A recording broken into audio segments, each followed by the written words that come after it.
You leave to go back into the neighborhood, but you are in a safe place here. We need more such places around this country. And hopefully the walkathon will raise the level of awareness of just how important that is, so that more of us will step up to the plate and we will see more in Geuka Saba Charter Schools. We are going to say to the highest powers in this land, an African-centered education for children of African descent is no less valid than a Jewish-centered education is for Jewish children, or a Catholic-centered education is for Catholic children. Isn't it interesting that no one questions whether or not Jewish children fare better if the first 8 years of formal education is spent in a Jewish school? No one questions whether or not Catholic children fare better if the first 8 or 12 or even 16 years, because Catholics have their own schools from pre-K to graduate school.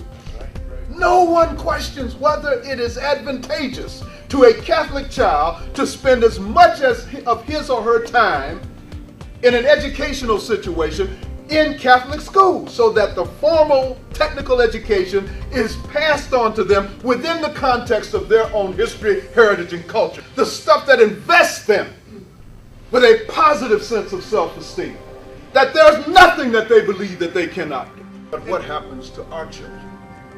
If those kinds of things benefit Jewish children and Catholic children respectively, why not black children? And if the absence of that sort of positive focus on who they are and from whence they came has resulted in what we have, does that not suggest to you, brothers and sisters, that it's beyond time for us to rise to the occasion and do something to correct the situation? Our children need to know that they are loved. There's not a child that attended the school while I was here as headmaster who did not know, in spite of everything else, that I loved them.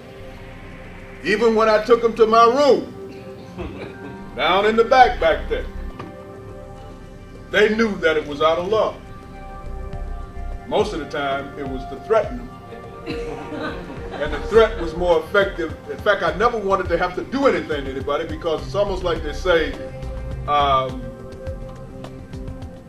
calling white folks racist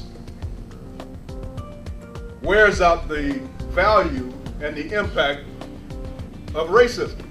Because after you use it so much, it loses whatever impact it has.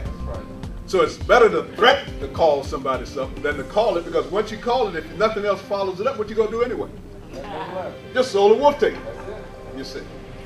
So what I'm calling upon you, brothers and sisters who saw fit to come out here tonight, to do is to help spread the word about what it is that we're trying to accomplish here at this school, and why it is so important that we not only sustain the school, but that we replicate it. We need to have African-centered schools wherever in the country there are people of African descent. That's as simple as that. And guess what looms on the horizon? Y'all know I use the Jewish and the Catholic thing a lot, right? Yeah. Because it keeps white folks off my case. I say it openly, because I'm not intelligent or smart enough to say one thing over here and say another thing over there. So with me, what you see is what you get. You see.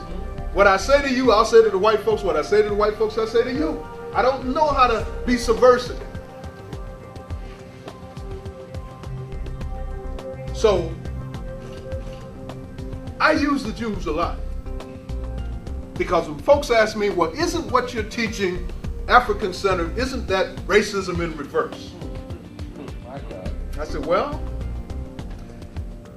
is what the Jewish people teach at Jewish schools anti-other religions? And if so, why don't y'all put a stop to it? You can hear a feather drop when I say that.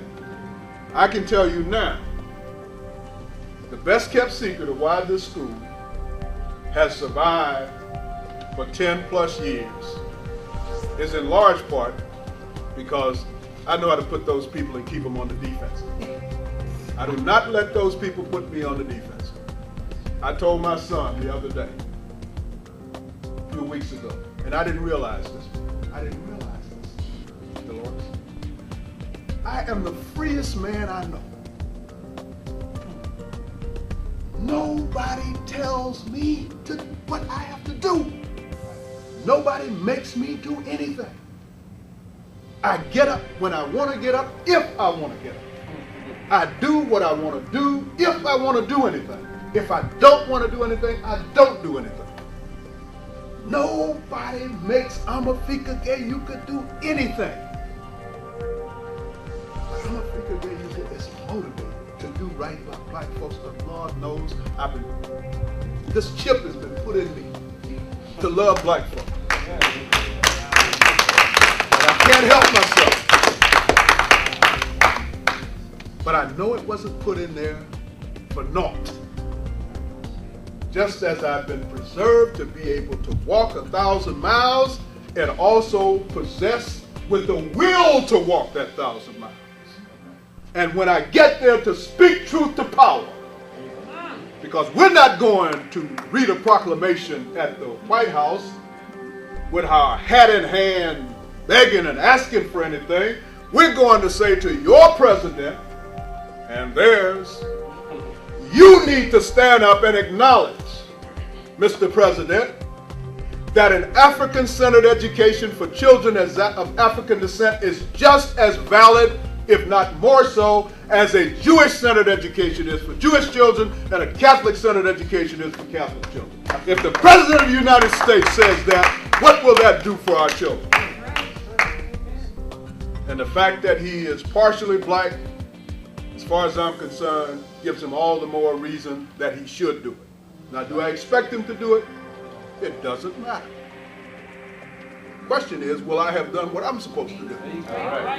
See? That's what I'm called upon to do. That's what I'm supposed to do. I can't dictate or mandate or predict what he's going to do in response. He may do nothing. He may do something bad. But y'all will be able to say that Brother Afrikan said he was going to do it and he did it. And then we're going to go to his hand-picked Secretary of Education's operation and say essentially the same thing to him. And we'll be through with that. Then we're going to walk back to Malcolm X Park